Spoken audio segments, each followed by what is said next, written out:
Nasunog ang apat na palapag na establisimento sa barangay Ambucao, Santiago, Ilocos Sur, pasado alas 9 kagabi. Sa paunang investigasyon ng Santiago Fire Station, maaring nagmula ang sunog sa dining area ng establisimento. Batay sa salaysay ng gwardya sa mga otoridad, nakarinig siya ng malakas na pagsabog mula sa dining area.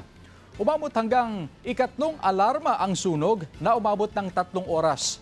Walang nasaktan sa insidente. Patuloy ang investigasyon ng mga otoridad upang malaman ang totoong sanhi ng sunog at kung magkano ang naitalang danyos. Sinisikap ng GMA Regional TV na makuna ng pahayag ang may-ari ng establisimento.